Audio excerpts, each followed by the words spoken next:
Welcome to the deep dive. We try to cut through all the noise and really find that actionable wisdom for you. Today, our focus is, well, it's about getting clear on building wealth without making it overly complicated.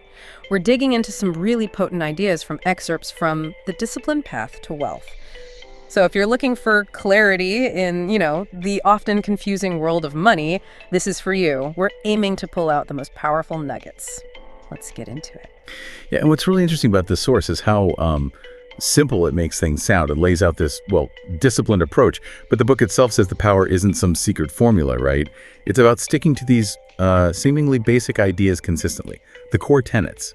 Things like invest consistently, stay patient, diversify wisely, avoid emotional decisions, focus on long-term growth, and let compound interest work silently. It's really a whole philosophy, less about timing, more about the steady path. That word disciplined really jumps out, doesn't it? It signals it's not magic. It's about a framework. Simple, maybe, but it needs a certain mindset.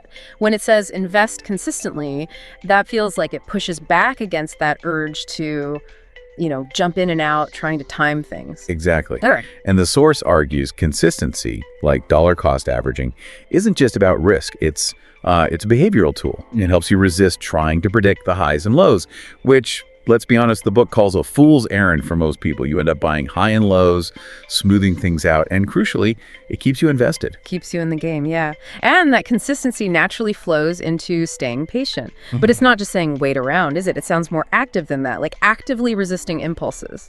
That's spot on. Patience here isn't passive.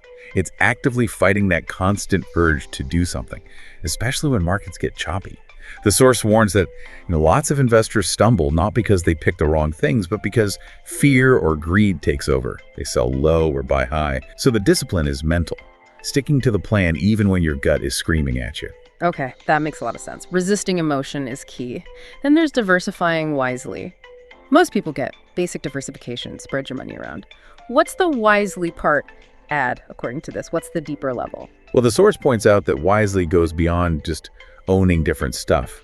It's about understanding correlation, how assets move in relation to each other. It means combining things that behave differently, so hopefully they don't all tank at the same time, especially in a downturn. So it's not just variety, it's about building in resilience, designing a portfolio where parts can protect each other.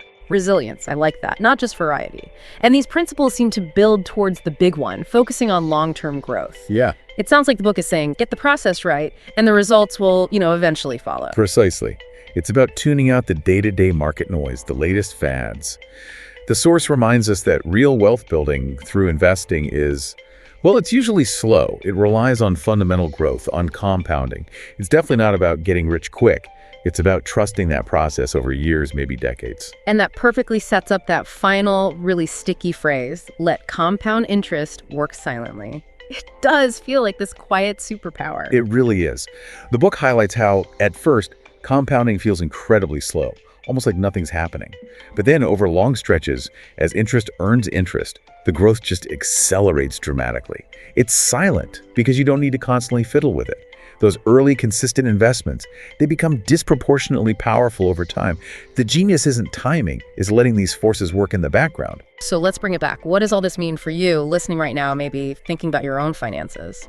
It means the disciplined path isn't some hidden secret. It's really about commitment. Commitment to being consistent, keeping emotions in check, being patient, and being diversified smartly. It's understanding that real growth, especially from compounding, works best when you kind of let it do its thing silently over the long haul. Minimal interference. Absolutely.